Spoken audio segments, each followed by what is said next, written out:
Welcome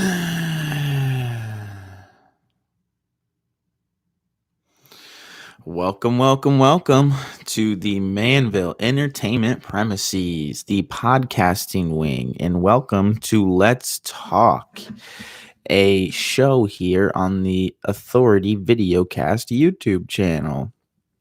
Some world building still needs to take place, and I would love to get some social media going and sort of enhance the experience for you guys. That's something I'm going to look to do here in the next couple days, so be looking out for that. But today's subject is Mitch Haniger. Now, maybe not the most exciting subject off when you think about it or when you see it, you might think to yourself, Mitch Haniger, wow, why literally why are we talking about Mitch Haniger? Well, I'll tell you why we're going to talk about Mitch Haniger today. Yes, he's a 30-year-old right fielder, and you might think that there's nothing too special about this guy. I mean, he's just your run-of-the-mill right fielder, Mitch Haniger. He just kind of has one of those just like country strong names like Mitch Haniger. I don't blame him for having a country strong name. It fits his gimmick quite well, actually, of the slugging outfielder. And it turns out he is quite the slugging outfielder. Now, I think he bats right-handed. I think for a lot of people, I mean, he came up when he was 25 and didn't get to Seattle until he was 26. And of course, Seattle is where he got his first real shot. So, and actually, he doesn't get his first full season until 2018, and that's why I wanted to make this video. Mitch Haniger has played one full season in Major League Baseball. And in that one full season, Mitch Haniger was an all-star and finished 11th in MVP voting. I could have never told you that. He finished with 26 homers, 93 RBIs. He actually stole 8 bases. And he struck out almost 150 times. He struck out 148 times, but he walked 70 times. And so he had a 285 batting average and a 366 on base percentage, which was good for 859 OPS. Honestly, looking at it, 38 doubles, 170 hits rather, scored 90 runs. It's not, I mean, they're not jaw-dropping numbers, but for a guy like Mitch Haniger, he put together, in terms of at the plate, he put together an incredibly impressive season for himself. So then he follows that up in 2019. He only played in 63 games. He still hit 15 homers. I'm batted 220, so he really must have battled injury. His on base still 314, so his on base is nearly 100 points higher than his batting average. He struck out 81 times, but he walked 30 times. So he walked 30 times in 63 games. That's pretty good. Yeah, and then in 2020, Mitch Haniger doesn't play. I'm assuming he opted out because of he just. And you know what? We've gone and we've looked at so many guys' stats from their careers, but when you look at 2020, how often have we said, we just can't hold that against him? And honestly, Mitch Haniger probably made the best decision that you could have made. I just don't think I've said it 100 times, with the ebbs and flows of a 162 game season, not only obviously just like the health and safety factor of, I'm sure he's 30 years old. I mean, I'm sure he's married or has kids and didn't want to put them in danger, but also for his career, it was smart to sit it out. I mean, because again, at that point, he had only played one full season or one complete season, and he was an all-star and an MVP candidate. So he kind of has like a always dating back to wrestling. He sort of has like an image or like a gimmick to protect. Like he's this slugging right-handed hitter, right fielder, Mitch Haniger, and to him that means something. Now, to me, it didn't mean anything until I saw him absolutely obliterate the Cleveland Indians in a 4-game series. Seattle took 3 of 4. And although the young guns seemed to spark them, that the first win, the next two games, Jared Kelenic, he certainly had his night under the lights, right? But Mitch Haniger had an incredible weekend, tore the cover off the ball. So he's only batting 258 this year, but he's tied for the major league lead with 12 home runs. He does have a 1.0 WAR, so he's already a full win better than your average right fielder. And yeah, I can tell you that from this weekend. I mean, he probably is the reason the Mariners ended up taking that series. He was just so effective. All the extra base hits. The Indians just couldn't keep this guy from hurting them. It was crazy.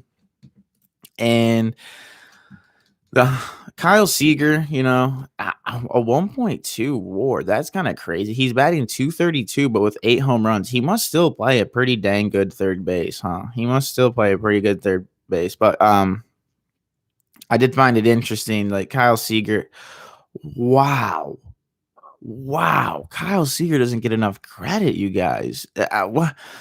It's like Adrian Beltre. Like some guys like it. I don't know what it is about Seattle, and that was something I learned over the weekend too. Seattle has the longest playoff drought in all of sports. They 2001. They won a record amount of games in the regular season. They won like 120 games or something crazy. That was Ichiro's first season. Ichiro not only was Rookie of the Year, he was MVP. But essentially, ever since that day, Seattle has. And the thing is, Seattle has never been like truly terrible. I was looking at it. They've lost 100 games once or twice, but like there was never a sustained like ridiculous amount of like being terrible. They'll bounce back and like win 85 games or win 90 games, but they still finished third in the AL West. It's something about Seattle guys just go completely. They just go completely under the radar. Kyle Seager in 2016 batted 278 with 30 home runs and 99 RBIs and finished 12th in the MVP voting. He wasn't even an all-star, but he finished 12th in the MVP voting. Kyle Seager, though, I was going to kind of start to go in because the Mariners, if you look at their payroll, Mitch Haniger is the third highest paid player on their team. He makes $3 million. Kyle Seager makes $18.5 million, but honestly, that's been a good contract. He's been an incredibly productive player for them. I'm looking at it now. It looks like he's might have fallen off a little bit here. No, I mean, yeah, certainly since 2016, he's had a decline. Like he peaked in 2016, and he's had a decline. But I don't know. You got to pay someone. Looking at their payroll, they 3, 4, 5, 6. They have 7 guys that make over $1 million. 7 guys that make over $1 million. The rest of the team, like the 8th highest paid guy in the freaking Seattle Mariners organization, Tom Murphy, makes $875,000. Who is that? 30-year-old catcher Tom Murphy? He's 1.08% of the payroll. Are you serious? Kyle Seager is 22.82% of the payroll. That's insane. The only thing that's more insane is that 20.36% of the payroll for the Seattle for the Mariners are going to win the World Series. The second highest paid man. This guy makes $16.5 million in adjusted salary. He's over 20% of the whole payroll. You say, this isn't going to give me a pronunciation, is it? You say Kikuchi, and you say I'm going to give you a proper respect. Let's look. I at least want to know how to pronounce your name. But that guy's terrible. I've seen him pitch numerous times. I know he's not good. So that is shocking. So Mitch Haniger, honestly, next year, depending on what the Mariners can do with the contracts, because Seager's gone after this year. Mitch Haniger is going to be making $3 million. He's going to be grossly underpaid, but he's going to be the highest paid Seattle Mariner. And with him and Kelenic and Kyle Lewis, and we'll see if JP Crawford stays hot, but like they're not a bad team. I don't think the Seattle Mariners are a bad team at all. Mitch Haniger is like a legitimately good player. Let's see if he can put together a full season this year and replicate that 2018, because that 2018 was just really good for him. And Baseball Reference is crapping its pants. So Yusei Kikuchi is 29 years old. I think I did it. I didn't even need the pronunciation. Yusei Kikuchi. Yeah, I think. Yusei Kikuchi. That's tough. He's got so in the in I think it's the Nippon League. It during his time with the Satama Cebu Lions from 2011 to 2018, he had a 2.77 ERA. So in 7 years as a professional pitcher overseas, Yusei Kikuchi had a 2.77 ERA. So clearly the Seattle Mariners, who are 10% owned by Nintendo of America, they have strong ties to Japan and all that. The Seattle Mariners brought him in, and he's been terrible. He's 9-17 in the major leagues with a 5.20 ERA, and he's 20% of their salary. So that's tough. Let's see. You said I can't. Well, I'm already here. What am I doing? His contracts. You say. What do you say? You say. Oh, whoa. Oh, whoa. Okay, so he is gone. He's gonna be gone. This is incredible. God, I love this. This is incredible.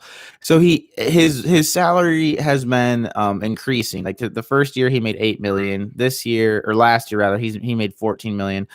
This year he's making 15 million plus a $1.5 million signing bonus. That's how you get to $16.5 million he's earning this year in adjusted salary, which again, like I said, over 20% of the payroll is going to this Yusei Kikuchi guy, a guy who has a career 5 point whatever ERA in MLB.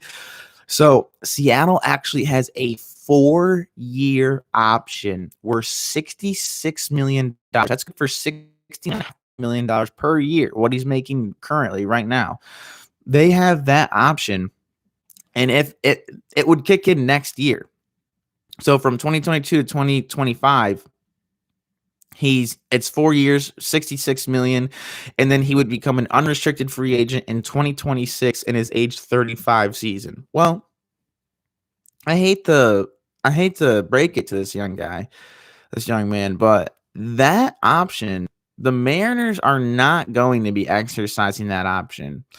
Now it says here, if the club option is declined, which I can guarantee Yusei Kikuchi is going to make well under $13 million in annual salary, especially when you think about how if he goes to a team like Seattle or even Oakland, if he's on Oakland, we already know he's by far he would make if he's on Oakland, we already know he's by far he would make twice as much as Elvis Andrus. Yusei Kikuchi would be persona non grata in Oakland, soon to be Las Vegas. Holy crap.